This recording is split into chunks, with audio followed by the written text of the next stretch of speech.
Hello बच्चों, कैसे हैं आप। आशा करती हूँ आप सब अच्छे होंगे। आज मैं आपको आपकी उत्कर्ष हिंदी पाठमाला का पाठ 8 प्रकाश स्तंभ बुझ गया पढ़ाने जा रही हूँ। पाठ को पढ़ने से पहले हम पाठ का थोड़ा सा सारांश जानेंगे। यह पाठ पंडित जवाहरलाल नेहरू के द्वारा दिया गया एक भाषण है। यह भाषण जवाहरलाल नेहरू ने उस समय दिया था जब गांधी जी की गोली मारकर हत्या की गई थी। गांधी जी की हत्या नाथूराम गोडसे नाम के एक व्यक्ति ने की थी। उनकी हत्या से लोगों में रोष ना फैले, लड़ाई दंगे ना हो, लोगों की हिम्मत बंधाने के लिए उस समय पंडित जवाहरलाल नेहरू ने एक भाषण देकर लोगों की हिम्मत बंधाई थी और यह एक यादगार भाषण बन गया। और इसी भाषण को एक पाठ के माध्यम से यहाँ पर प्रस्तुत किया जा रहा है।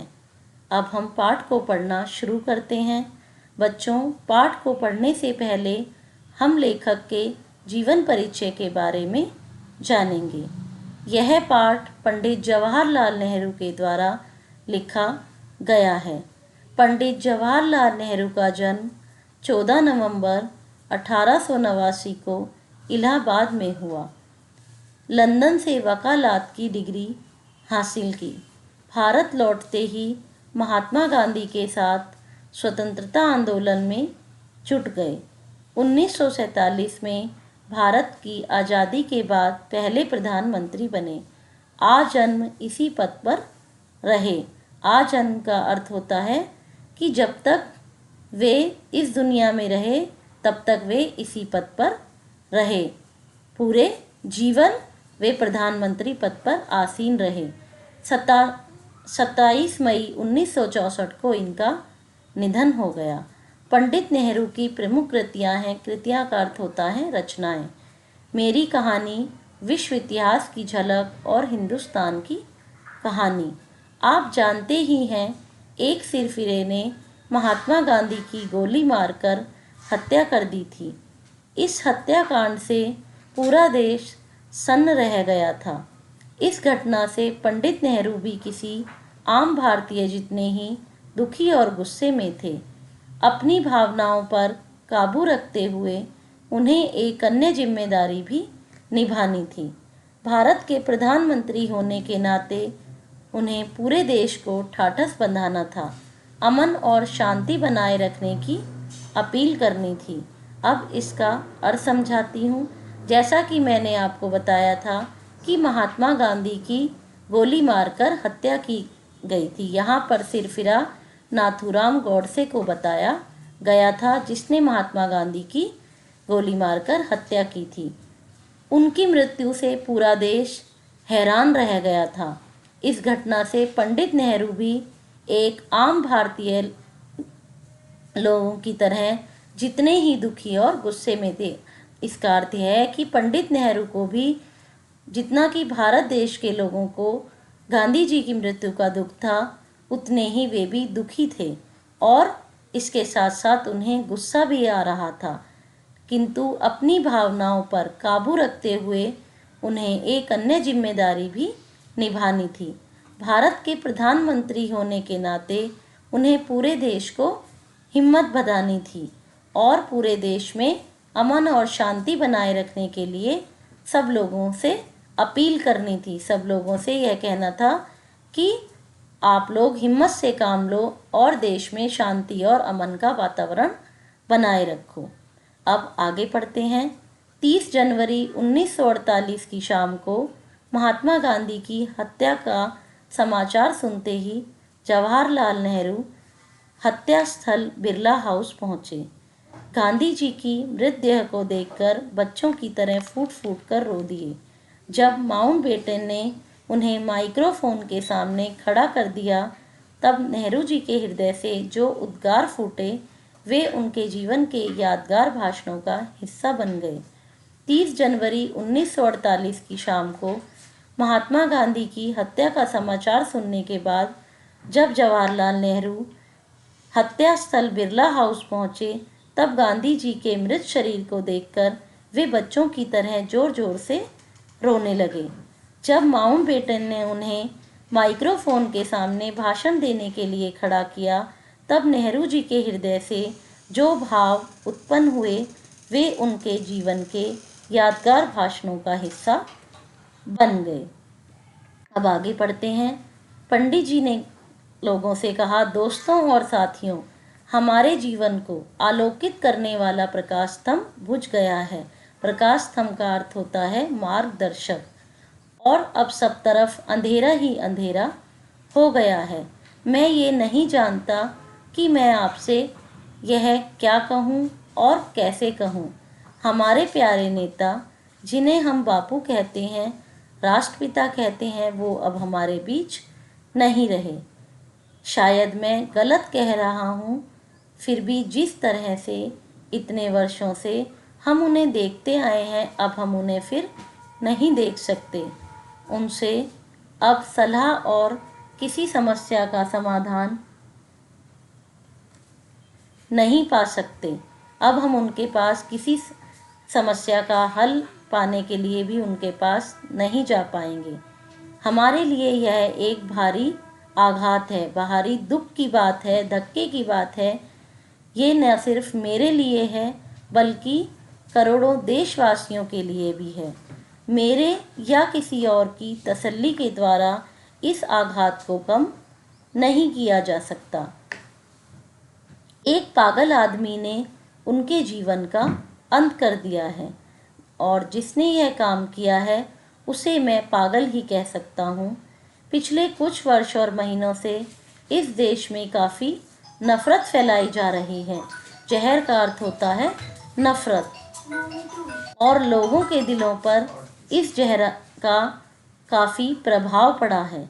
हमें इस जहर का सामना करना है, अर्थात हमें इस नफ़रत का सामना करना है और इस नफ़रत को समाप्त करना है, और उन सभी खतरों का सामना भी करना है जो हमें घेरे हुए हैं, जो हमारे सामने लगातार आते जा रहे हैं। उनका सामना हमें किसी उत्तेजना या पागलपन से नहीं करना है, बल्कि उस तरीके से करना है जैसे हमारे प्रिय गुरु ने हमें सिखाया है। प्रिय गुरु यहाँ पर गांधी जी को कहा गया है। पंडित जी कहते हैं कि सबसे पहले तो हमें यह याद रखना है कि हम में से किसी को गुस्से में कोई भी कदम नहीं उठाना है, कि गुस्से में कोई भी काम नहीं करना है। हमें सारे काम बलवान और मजबूत होकर मन में प्रतिज्ञा धारण करके अच्छे लोगों की तरह सबके साथ अच्छा व्यवहार करना है, आपस में एकता बनाए रखनी है। सभी खतरों का सामना करने का हमें प्रण लेना चाहिए। हमारे महान गुरु और महान नेता द्वारा दिए गए आदेश को पूरा करना चाहिए। आदेश है, यहाँ पर आदेश का अर्थ है आज्ञा। हमें हमेशा यह ध्यान रखना चाहिए कि उनकी आत्मा हमें देख रही है। इसके लिए इससे अधिक कष्टदायक उनके लिए और कुछ नहीं होगा कि वह हमें क्षुद्र व्यवहार या हिंसा में लिप्त देखें। पंडित जी कहते हैं कि हमारे महान गुरु और महान नेता के द्वारा दी गई आज्ञा को हमें पूरा करना चाहिए, और हमें हमेशा यह ध्यान रखना चाहिए कि वो अब इस दुनिया में नहीं है, फिर भी उनकी आत्मा हमें देख रही है, और उसके लिए उससे अधिक कष्टदायक और कुछ नहीं होगा कि हमें सबके साथ कोई क्षुद्र व्यवहार, गलत व्यवहार, किसी के साथ बुरा व्यवहार करना है। हमें सबके साथ अच्छा व्यवहार करना है और आपस में एकता बनाए रखनी है। हमें वैसा कोई काम नहीं करना चाहिए, परंतु इसका मतलब यह नहीं कि हमें कमज़ोर होना चाहिए, बल्कि यह है कि हमें शक्ति और एकता के साथ सामने खड़ी मुसीबतों का सामना करना चाहिए। इस महाविपत्ति के सामने हमें एकजुट रहना और अपनी क्षुद्र समस्याओं, कठिनाइयों और विवादों को दूर कर देना चाहिए। पंडित जी कहते हैं कि हमें ऐसा कोई भी काम नहीं करना चाहिए कि जिससे कि उनको दुख पहुँचे। किंतु इसका यह मतलब नहीं कि हमें कमज़ोर होना चाहिए, बल्कि हमें शक्ति और एकता के साथ सामने खड़ी मुसीबतों का सामना करना चाहिए और इस बहुत बड़े संकट में हमें एकता के साथ रहना चाहिए, एक साथ मिलकर रहना चाहिए और अपनी तुच्छ या नीच समस्याओं, कठिनाइयों और लड़ाई झगड़ों को दूर कर देना चाहिए। कुछ दोस्तों ने यह प्रस्ताव किया था कि महात्मा गांधी जी के शरीर को संलेपित करके कुछ दिनों तक रखा जाए ताकि करोड़ों लोग उन्हें अपनी अंतिम श्रद्धांजलि अर्पित कर सकें। परंतु स्वयं बापू ने कई बार इच्छा प्रकट की थी कि ऐसा कुछ नहीं होना चाहिए। वे अपने मृत शरीर के संलेपन के पूरी तरह खिलाफ थे। इसलिए हमने फैसला किया है कि कुछ लोग कितना भी जोर दें, हमें इस विषय में बापू की इच्छा का पालन करना चाहिए।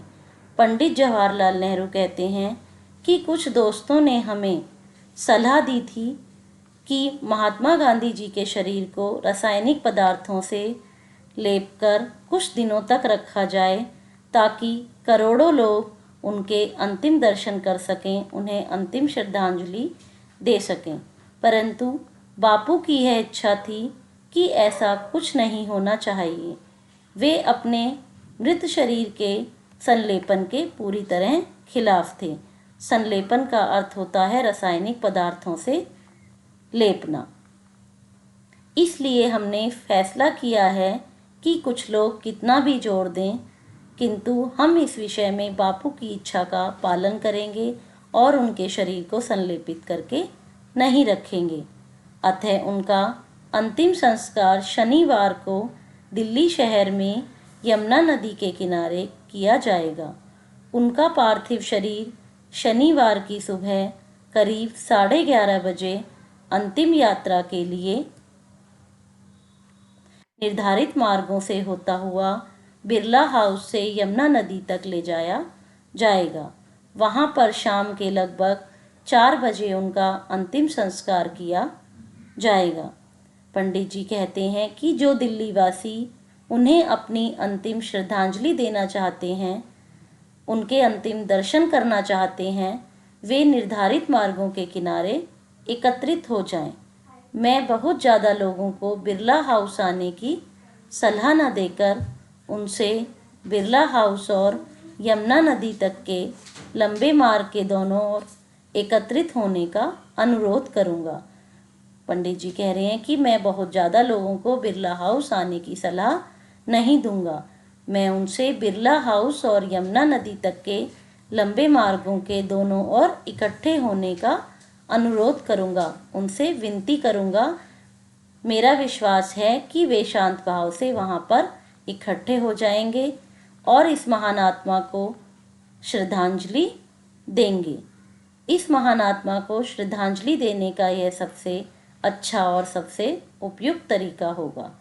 शनिवार का दिन हम सब के लिए उपवास और प्रार्थना का दिन होना चाहिए।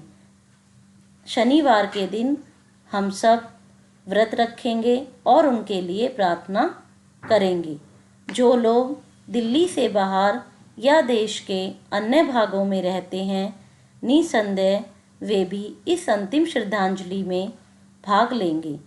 पंडित जी कहते हैं कि जो लोग दिल्ली से बाहर के हैं या देश के अन्य भागों में रहते हैं, वे भी जहाँ पर वहाँ वे रहते हैं वहीं से उनकी को अंतिम श्रद्धांजलि देंगे और उनके लिए व्रत करेंगे तथा प्रार्थना करेंगे।